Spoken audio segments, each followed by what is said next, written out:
So far in 2024, I've been playing some pretty terrible golf, tee to green. But in today's video, I'm going to let you into a little secret on how I'm still managing to score fairly well. Hi everyone, my name's James Robinson and welcome back to this YouTube channel.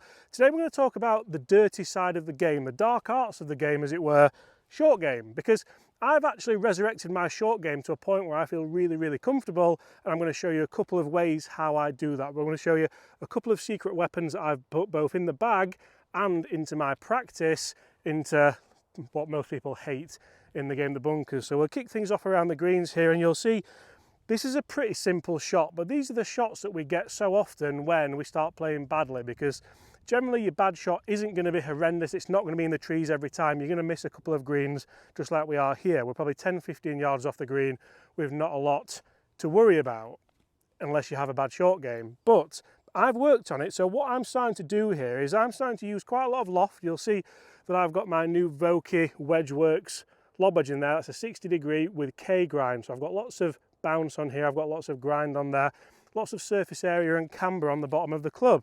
Generally what I'll do here is I'll play the face nice and square, and I'll have my weight leaning forwards here. Now that's pretty simple, that's pretty basic, a lot of golfers will know that. But actually what I've come to terms with, what I've learned, is the more rotation of the club face, the better. So what I'm trying to do here is allow that club to rotate on the way back. You'll see that I'm not kind of overly rotating it. We'll talk about how the wrists work when we get to the bunkers. We're going to use the new Hack Motion device for that as well, which I'm really enjoying.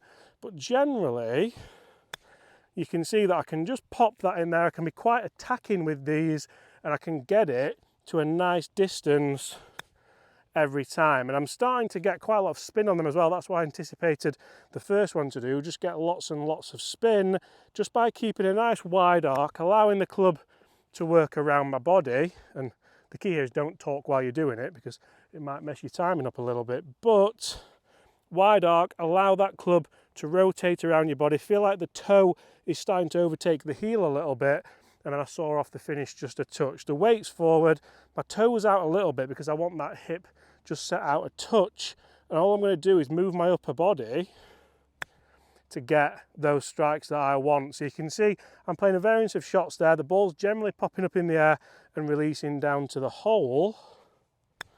And this is a shot that I'm really starting to come to terms with, really happy with. And then it's all about holing the putts. I'll put a little bit of a show on screen now of the putts that we've been holing, because that always helps reduce your scores. But now let's talk about the very difficult shots in the game, the bunker shots that a lot of people will struggle with, and we'll go into a little bit more depth about why I feel like potentially this is the best area of my game, bar none.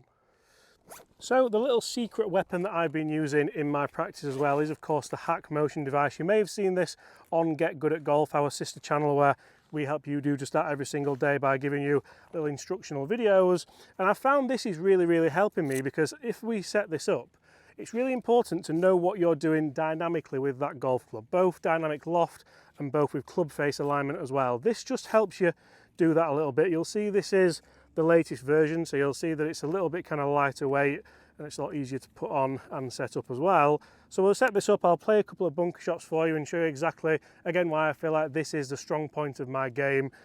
Generally, to get out of a bunker every single time, you need a couple of things. You need speed and you need loft. Match that with a strike and you're generally going to be there or thereabouts. So let's have a go at that and let's see. This is probably one of the hardest bunker shots on the golf course as well. So Chris, thank you very much for leading us here.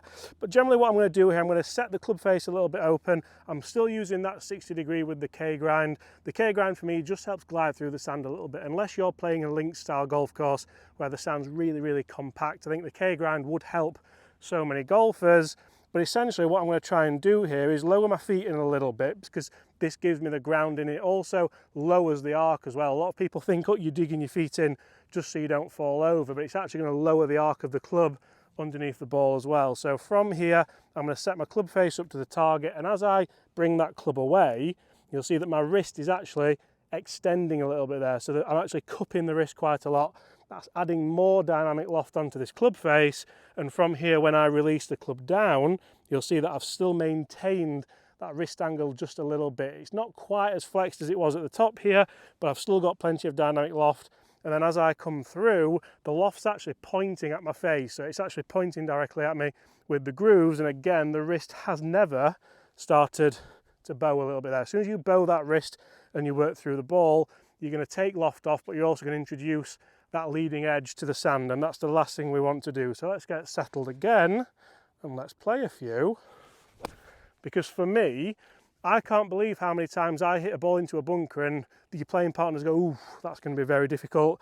And I'm already kind of thinking, you know what, like bunker shots aren't necessarily as difficult as what people make out, as long as you have speed and you have loft. And this isn't me being kind of overly arrogant, because as you all know, I'm probably the most unarrogant golfer in the world. I'm very aware that my abilities aren't that high.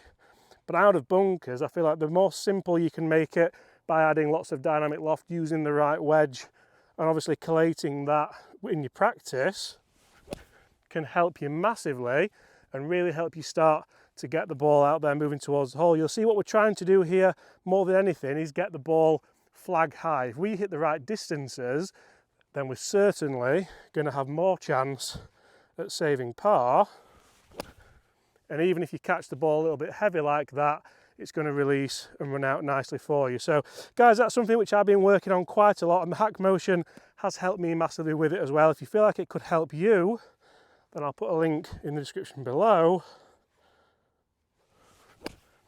So you've seen there how I've kind of mastered the bunkers, and for me, I feel like that's certainly the most important part of my game. It's certainly the highlight of my game, but also from here, so a lot of people would struggle with a bunker in front of you, and using your wrists to a certain way, using the Hack Motion and allowing you to add plenty of loft on here can help with this shot as well. So if you really want to get that ball up in the air and you really want to just get the landing angle towards that flag, again, just cupping those wrists, allowing for that extension through both through the shot and in the takeaway, can help massively getting that club underneath the ball and getting the ball hopefully close to the hole like that one.